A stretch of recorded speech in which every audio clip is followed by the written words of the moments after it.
Hello friends, welcome to my channel life with Pranab. আমার বাড়ির এসিটা দিয়ে বেশ কিছুদিন হলো ওয়াটার লিকেজ হচ্ছে। বেশ কিছুদিন না, ইনস্টলেশনের পর থেকেই কখনো বন্ধ হয়ে যায়। মাঝে একবার সার্ভিসিং হয়েছিল, তো আজকে সেই এসিটার সার্ভিসিং হচ্ছে। ঠান্ডাও কমে গেছে, তার জন্য দেখছি একটু ময়লাও পড়েছে, তো সার্ভিসিং হচ্ছে, সেটাই তোমাদেরকে দেখাবো আজকের ভিডিওতে। চলো আমার সঙ্গে ঘরের ভেতরে যাই, গিয়ে তোমাদের দেখাই। এটা গোদরেজের 1 টনের এসি। এসির ওপরে যে কভারটা আছে ওটা খুলে দেওয়া হয়েছে।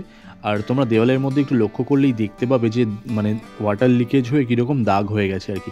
প্রথমে আমরা ভাবছিলাম হয়তো যে এই যখন ইনস্টলেশন হয়েছে, ইনস্টলেশনের সময় হয়তো কোনোভাবে বাইরে থেকে হোয়াইট সিমেন্টের জন্যে ভালো করে দেওয়া হয়নি, সেই কারণে লিকেজটা হচ্ছে। কিন্তু না, পরে দেখলাম যে এই যে পাইপটা গেছে, পাইপ থেকেই জল জমে জমে জলটা পড়ছে আর কি। তো যিনি ইনস্টল করেছিলেন তিনি ইনস্টলেশন ঠিকঠাক করেননি। যিনি আজকে মেশিনটা আর কি ঠিকঠাক করতে এসছেন আর কি, তিনি দেখে বললেন আর কি। কারণ সমস্ত ইনস্টলেশনটাই গোদরেজের তরফ থেকেই হয়েছে, উইথ চার্জেস, উইদাউট চার্জ নয়, কিন্তু উইথ চার্জ হয়েছে।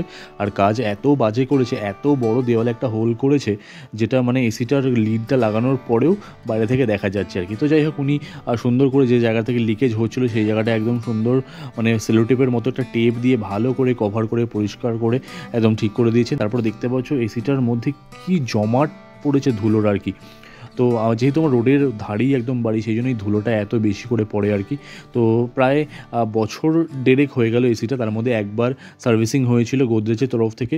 খুব একটা ভালো ঠান্ডা হচ্ছিল না তারপরেও, তো সেই জন্য এই দাদাকে ডাকা। এই দাদা অসম্ভব ভালো কাজ করে দিয়েছেন আর কি। এটা আমি ভিডিওটা পরে ভয়েস করছি তোমাদের জন্য, কারণ যখন উনি পরিষ্কার করছিলেন তখনই আমি দেখেছি এত ময়লা পড়েছিল, আর উনি এত সুন্দর করে ঘষে ঘষে ব্রাশ দিয়ে জিনিসটা পরিষ্কার করছিলেন যে কি বলবো আর কি। পরিষ্কার করতে করতেই ওনার যন্ত্রপাতি লাগিয়ে ভেতরে মেশিনের মধ্যে আর কি কিছু একটা চেক করছিলেন। আর যে কানেকশানটা, পাওয়ার কানেকশানটা আছে, সেটা কোনো ফ্ল্যাকচুয়েট করছে কিনা সেটা হয়তো উনি চেক করছিলেন আর কি। মেশিনের ভেতরটা এত ময়লা পড়েছিল যে কি বলবো আর কি। উনি ব্রাশ দিয়ে, যেখান দিয়ে সুইং হয়, সেই সুইংয়ের ভেতরে ব্রাশ ঢুকিয়ে যেভাবে পরিষ্কার করছে, দেখতে পাচ্ছ যে একদম হুড়হুড় করে ঝুলগুলো পড়ছে ভেতর থেকে। আমি নিজেই সারপ্রাইজ যে কী করে সম্ভব যে এত ধুলো ভেতরে যাওয়া। যদিও আমার বাড়িটা রোডের ধারে হলো, এই ঘরটা কিন্তু একদম রোড ফেসিং নয়। দিয়ে ছাড়াও এত ধুলো পড়েছে ভেতরটায় কি বলবো।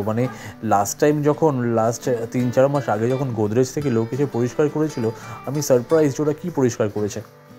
তো যাই হোক, তারপর বাইরের যে আউটডোর ইউনিটটা আছে, আউটডোর ইউনিটটার যে ফোমটা আছে, সেই ফোমটা একটু নষ্ট হয়ে গেছিলো। তিনি ফোম নিয়েছে, আর যে জায়গাটা থেকে আমরা সাসপেক্ট করছিলাম যে এখানে লিকেজ হয়ে হয়তো এখান থেকেই আর কি জলটা ভেতরে যাচ্ছে, দেয়ালে বেয়ে পড়ছে, তো উনি সেটাও একবার মেরামত করে দিলেন।